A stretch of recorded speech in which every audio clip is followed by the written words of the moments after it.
Assalamu alaikum class 7th. Hopefully you will be good. Today I am going to tell you the story writing again. We have done essay writing in my previous lecture, and today I have selected the story A Foolish Stag. Stag here means Barasinga. Today date is 17 August 2020. It's my 21st lecture and day is Monday. See the story. Once a stag was drinking water at a pool. एक दफ़ा का जिक्र है कि एक बारहसिंगा एक तालाब से पानी पी रहा था. He saw his own reflection in the clear still water. So he saw his reflection. Reflection here means यानी उसने अपना अक्स देखा अपने ठहरे हुए साफ पानी में. He admired his beauty, the beauty of his fine horns. Horn here means सींग जो थे उसने अपने खूबसूरत सींगों की तारीफ़ की. But he felt distress at the sight of his thin legs.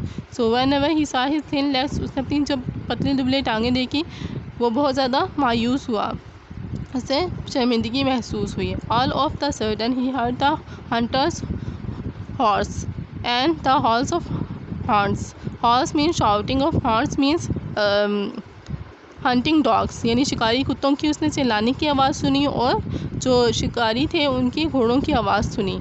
So what happen then they were running towards him. He ran as fast as he could to save his life. So when he saw that the hunting dogs and the hunters are following him, coming towards him, he started running as fast as he can.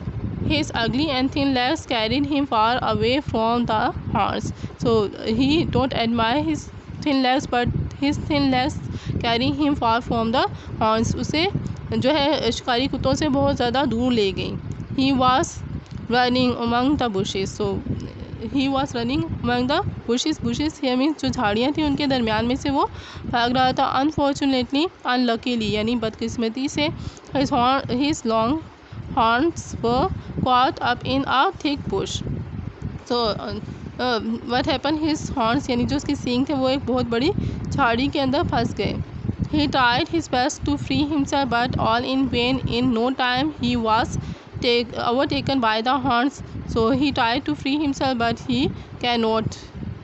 But all in vain. लेकिन इसका कोई फ़ायदा नहीं हुआ. It all was lost. And what happened? The hunting dogs reached there and take him. His beautiful horns, of which he was so proud, brought him his death. So what happened? Because of his horns, उससे उसकी सींगों की वजह से उसकी death हो गई. The horns fell upon him and tore him into the pieces. जो hunting dogs थे वो उस पर झपट पड़े और उसको टुकड़ों में चीर फाड़ दिया. So moral, there are 4 morals written about this story. See the first one. All that glitters is not gold. हर चमकने वाली चीज़ सोना नहीं होती. Appearances are often deceptive.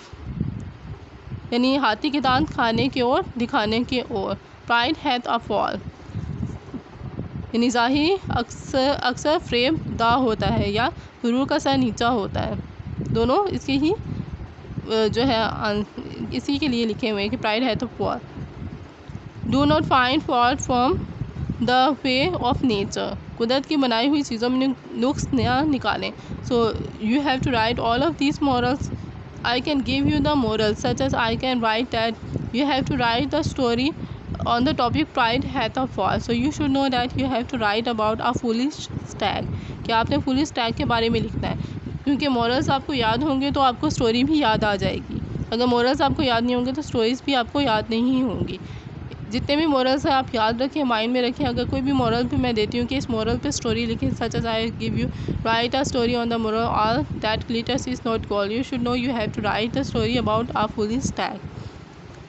I hope you will understand. You will write these morals and story on your notebook. It is your home task. Allah Hafiz class.